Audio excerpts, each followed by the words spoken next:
Hello, good evening. कैसे हैं आप लोग? आशा करती हूँ कि आप सभी लोग अच्छे होंगे। आइए, जो हम क्लास 12 होम साइंस में पढ़ रहे थे उसमें आगे पढ़ते हैं नया चैप्टर आतिथ्य प्रबंधन, हॉस्पिटैलिटी मैनेजमेंट। हॉस्पिटैलिटी मैनेजमेंट जैसा नाम से स्पष्ट, आतिथ्य प्रबंधन। आतिथ्य प्रबंधन मतलब अतिथियों का स्वागत सत्कार हमें कैसे करना है। सॉरी, ठीक है। तो जैसा नाम से भारत हमारा क्या है? अतिथियों के स्वागत करने वाला देश है ना।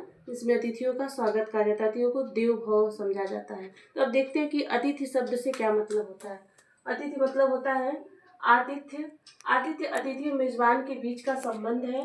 यह सत्कारशील कार्य व्यवहार है जिसमें अतिथियों का उदारता और मित्रता पूर्वक स्वागत करना होता है, मनोरंजन करना और सेवाएं शामिल करना। अब हम देखते हैं कि विभिन्न प्रकार के प्रतिष्ठान जो अतिथि सेवाएं प्रदान करती हैं। कौन कौन से प्रतिष्ठान हैं जो अतिथि सेवाएं प्रदान करती हैं? तो पहला क्या है? होटल। क्या है? होटल। होटल क्या करता है? अतिथियों के लिए आवास, भोजन और अन्य सेवाएं प्रदान करती है।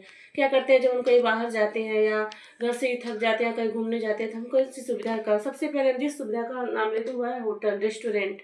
इसमें क्या होता है? अतिथियों को रुकने की, खाने की व्यवस्था, सोने की व्यवस्था सभी रहता है ना होटल में। फिर अगला है मोटल। क्या है? मोटल। मोटल मोटल क्या है? होटल जैसी सुविधा देता है, ठीक है, लेकिन कमरे के समीप पार्किंग की सुविधा होता है।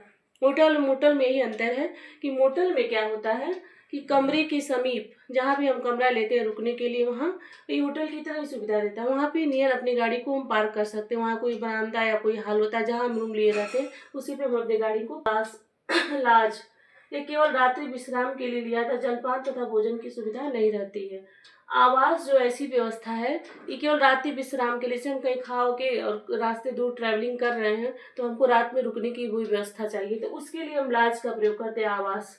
क्योंकि इसमें खाने पीने की व्यवस्था नहीं रहती, मतलब सोने या रुकने की व्यवस्था रहती है, ठीक है। अगला शब्द है सैरगाह। सैरगाह मतलब सैलानियों के लिए है ना। तो ये पर्यटन केंद्रों पर होते हैं जो महंगे और आलीशान होते हैं। ये प्रकृति, पहाड़, समुद्र के किनारे होते हैं ना।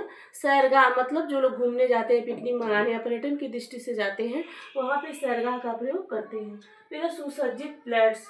ये भी क्या करता है? सुसज्जित प्लेस में अतिथियों के लिए सुविधाएं प्रदान की जाती है। अगला है सुसज्जित शिविर। ये उनके लिए जो पैदल लंबी यात्रा एवं जोखिम भरे खेलों में भाग लेते हैं। सुसज्जित शिविर मतलब ऐसे शिविर लगाए जाते हैं जहाँ जो स्केटिंग करते हैं या लंबी पैदल यात्रा करते हैं या खेल में भाग ले जाते हैं, उनके लिए शिविर लगाए जाते हैं। कुछ समय के लिए वहाँ ऐसे अतिथियों का स्वागत करा जाता है। फिर हम देखते हैं कि अतिथि में क्या क्या उद्योग होगा। आजकल ग्लैमर युग में हर चीज कैरियर से जुड़ा हुआ है, तो आतिथ्य प्रबंधन जो है ये भी कैरियर से संबंधित जुड़ा हुआ है। तो क्या क्या उसमें उद्योग कर सकते हैं ना।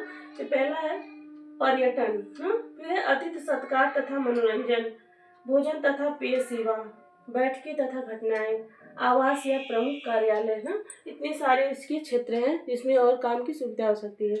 इसके अगला टॉपिक अन्य वीडियो में। इसमें से कुछ कहीं ना समझ में आ रहा तो आप लोग क्वेश्चन करके हम पूछ सकते हैं। नमस्कार।